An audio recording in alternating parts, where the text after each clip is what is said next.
नमस्कार मंडळी, मी आहे प्रतिभा गुजर. ज्योती किचनमध्ये तुमचं स्वागत आहे. आज मी इथं थोडीशी वेगळ्या पद्धतीने आणि तोंडात घालताच एकदम पगळून जाणार असं इथं रव्याचं शिरा हे केलेली आहे. अशा प्रकारचा हा शिरा थंड झाला तरी पण शेवटपर्यंत हे मेल्ट अँड माउथ असंच राहणार आहे.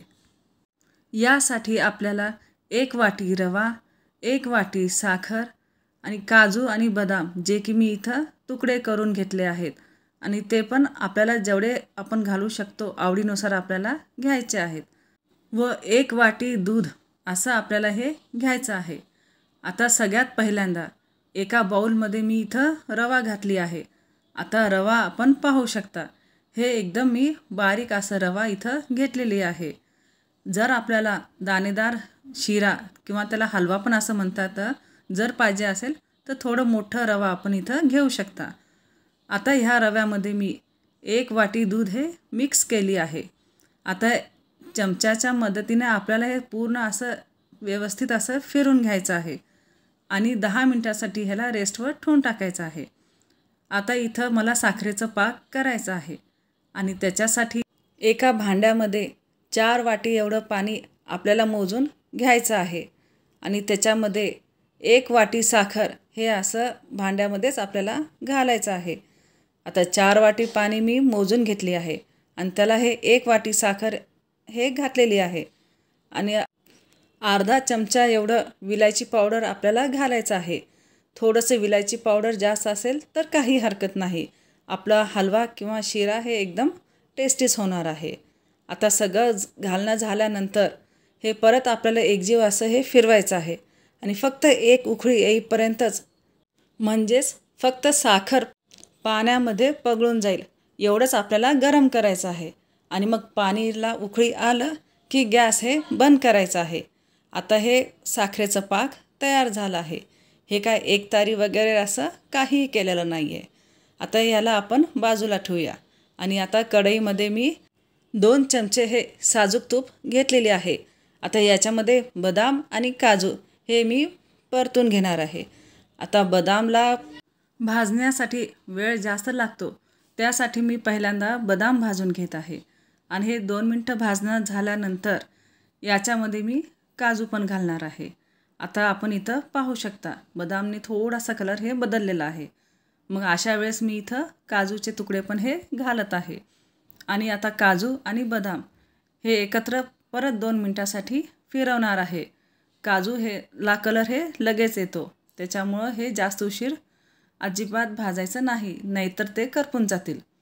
आता छानसा असं लालसर कलर आल्यानंतर मी एका वाटीमध्ये हे काजू आणि बदामचे तुकडे हे काढून घेते आणि आपण इथं पाहू शकता अशाच प्रकारे आपल्याला हे भाजून घ्यायचे आहे. आता रव्याने सगळंच दूध हे ओढून घेतलेलं आहे आणि इथं रवा हे थोडंसं मोकळं असं झालेलं आहे आणि शिवाय ते थोडं किंचित फुगलेलं पण आहे. आता त्याच कढईमध्ये मी अर्धा वाटी तूप घेत आहे आणि आता हे तूप थोडंसं गरम झालं की त्यात मी हे रवा सगळं घालत आहे आणि मग आपल्याला हे एकदम मंद आचेवरच सगळं परतून घ्यायचं आहे. रव्यामध्ये असलेलं दुधाचं प्रमाण जसं जसं कमी होईल तसं तसं रवा हे लालसर असं भाजलं जाईल आणि शिवाय तूपही सोडायला चालू करेल.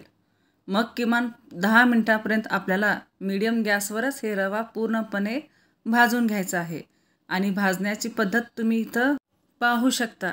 कढईलाच आपल्याला रव्याला मोकळं करतच आपल्याला इथं भाजायचं आहे आणि न थांबता आपल्याला कंटिन्यू हे असंच भाजत राहायचं आहे.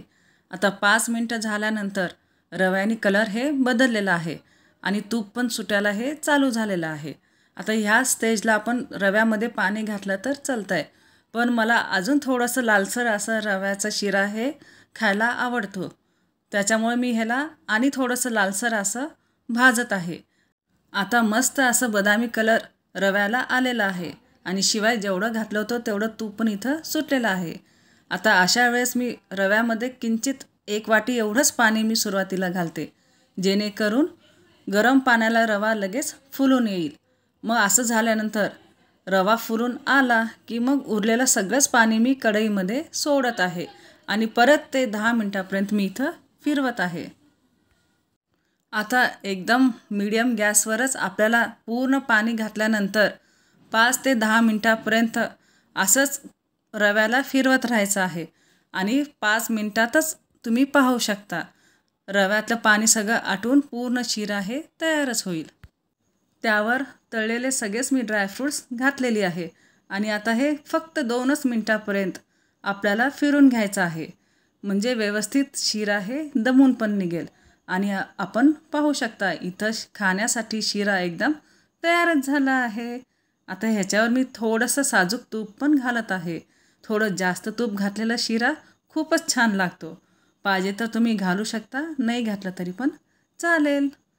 तर मग काय मंडळी, येताना असा हा लुसलुशीत शिरा खायला एकदम कापसासारखा मऊ आणि तोंडात टाकता लगेच विरघळणारा रव्याचा शिरा तयार झाला आहे. अशा माझ्या पद्धतीने तुम्ही एकदा नक्की करून बघा, तुम्हाला खूप खूप आवडेल. आणि शिवाय याच्यातले ड्रायफ्रूट्स पण एकदम क्रंची तसेच आहेत, त्याच्यामुळं शिरा खायला आणखीनच मजा येते. मग काय मंडळी, एक चमचा खाऊन तर बघा. एकदम टेस्टी टेस्टी आणि एकदम छान छान असा झालेला आहे हा शिरा. सुटलं ना तोंडाला पाणी? पूर्ण व्हिडिओ बघितल्याबद्दल धन्यवाद.